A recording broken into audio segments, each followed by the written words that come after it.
Welcome, guys. Welcome. Hope you have had a brilliant week. Remember, we are using StreamYard. So to enable any of the comments or anything else to come through, you've got to make sure you remember to enable StreamYard in your feed or whatever you're watching this on. Hope you guys have had a brilliant week and it's not been too manic with kind of all the changes in lockdown. Maybe you guys can drop some comments and stuff in here to let us know how you've been getting on with those changes. Anything that any stumbling blocks you've come up against, anything that you've found a bit of a challenge. That'd be brilliant to jump on and let us know how you've been getting on. Also, Olympics is upon us. I'm sure many of you are now on either on Discovery Plus, BBC, Eurosports, whatever your chosen platform is, watching the women's all round right now. The men did great yesterday with finishing fourth in the all round. However, as I popped in the group earlier on, a bit disappointed with the old coverage on the BBC. But again, I know that some guys have been jumping onto some other platforms and watching it through that. So hope you have managed to catch up on everything that you needed to. But anyway, moving on to today's topic. Obviously, normally try and do this every other week, but last week with all the changes, we thought we'd best move it because you'll all be super busy getting some bits done. And this week, what we're moving it on to is business needs analysis. So some of you guys that are maybe from a business or a corporate background, you might be a bit more familiar with this term than some of you guys, like similar to myself previously. What is a business needs analysis? How can it help? So what I kind of came up with, I've come up with 4 questions, which kind of I think will the 4 questions about that will help you understand what business needs analysis is. So that is, what is it? What is a business needs analysis? Why would we do one? What's the purpose of it? How can it help? And then my next one is, how can it help? And then the last one is, how can it be done? And then if you've got any more questions on this, then don't hesitate to jump in the comments, or after the video, if you're watching it back, jump on in and let us know what your thoughts are if you need any help on that. So the first kind of question is, what is it? What is a business needs analysis? Well, ultimately, it's an assessment, or it's a tool that can help identify within a business or within a framework any potential issues or any potential solutions to problems. And what it tries to do is it tries to identify potential changes that you might need to make or you could make to achieve your overall goals. So what it is it's just a tool to help you map your goals to where your business is, and what you can do to kind of make sure that what your business is doing and achieving is mapped to your goals. Why would we do one? What's the purpose of it? Why do we need to do this within gymnastics? Why do we need to look at this for our clubs? Well, I think, as I've said many times before, we need to kind of look at these as businesses as well as clubs. So we need to make sure that we're not just we're there for our community, but we can't continue to be there for our community if we're not running an effective business.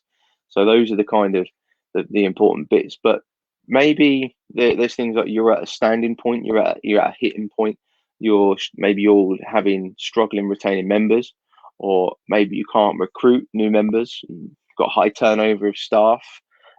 All of these things could be reasons why you might perform a business needs analysis. And this could help identify for you areas which you can prioritize, which need to change, or areas that might require change. Well, then the next question we had is how can it help? Well, as I've already said, it's another tool. It's another piece of the kit, another tool in the arsenal, which can help us understand our business better, and ensure that we're working at maximum efficiency. Obviously, we don't want to be spending time on tasks or on things where we might be losing out on. So it can really help us focus our train of thought, focus our thoughts to create a business that runs at maximum efficiency. And then the lastly, which I think is the most important one, is how it can be done. And I think what I've tried to do is I've tried to come up with some ideas and some concepts which are fairly simple, fairly easy to do, rather than, because they can be quite long-winded and quite challenging. However, I've got a few simple and easy ones which you can do, and hopefully LoveAdmin can maybe give you some templates which might help you with that. We'll keep an eye on some of the files in the group. And if you're not a member of the group already, go and give us a follow. But business analysis needs analysis can be done in many ways. Sometimes it's some people can come in as an external partner or an external team, and they can come in and help you with it. And what happens is they come in and they start asking you questions. They look at what your goals are, what you want to try and achieve, and then where there might be gaps in your business, or there might be downfalls in your business. And they'll kind of ask you the questions as a manager or as a leader, and then they can give you an outsider's perspective on where you might need to change. And I think we've mentioned it in a couple of our other ones, is it's always good to get an external perspective. There's nothing wrong with that. We just need to be open to listen to some of those, because at the end of the day, our clubs are our babies as such, aren't they? And we work particularly hard to make sure they stay afloat. I mean, another few that I think we could all do easily for ourselves is SWOT analysis. We spoke about this last week, I think it was, a week before in our live. So that's looking at strengths, weaknesses, opportunities, and threats. And we just look at, and you map out on a particular task or a particular area, and you can look at those areas under that kind of umbrella. A gap analysis is another thing you can look at. So what this does is a gap analysis is something that you perform where it literally says exactly what it does in a tin. You look at the gaps, where those gaps are within your business, and you can map those gaps map those to your goals. So you can look at what your goal is, look at where your gap analysis is, put the two together, and then that can help you identify areas that might need for change or areas that might be needed for improvement. Another one is benchmarking. So benchmarking is a way that you can compare your business against your competitors. Maybe it's a good way to look at best practices. Sometimes it's quite difficult within sport to do benchmarking, because within clubs, because we don't always necessarily know, or it's not very, very obvious how our competitors are operating. But I think this is a good way to know if we're working in line with them, or sort of like so we're doing the same as them, or are they doing something differently which we might need to take on board. And then the last one I think is really, really easy, is capability analysis. And this can be done at so many levels.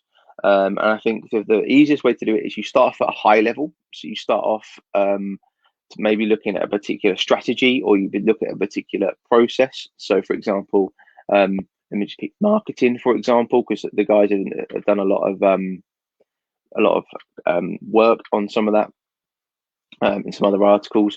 So you might be able to look at your high level marketing and look at what your capabilities are in there. And then you can look at maybe a specific part of that. So your social media, or your email marketing, or other areas within that forum, and then do another capability analysis where what are your capabilities, what you're good at in there. So there are so many different levels, and I think those four kind of tools as such are tools that you can use to really they're simple. There's lots of stuff on the internet out there already. We got guys are going to try and work to give you some templates as well, and you can really use those to help build and accelerate your clubs. So I hope you guys have found that helpful. I noticed that Kim, you've jumped on. Thank you very much for jumping on over across the pond. Hope everything is going well for you. And remember, guys, these stay on the group for eternity. So if you have any questions or any comments, then jump on, drop them in there. And if you haven't already, we've been working very quietly on a little YouTube playlist of some of the videos. So if you want to catch up on everything that we've done here on Love Gymnastics, then head over to our YouTube page, and then you can see some of the comments on there. All right. So brilliant. Have a good rest of your week, guys. And for those of you that have been watching, maybe you can jump on now and finish watching the all-round final on the women's side. Other than that, have a great rest of your week, and I shall speak to you guys very, very soon. Cheers. Bye-bye.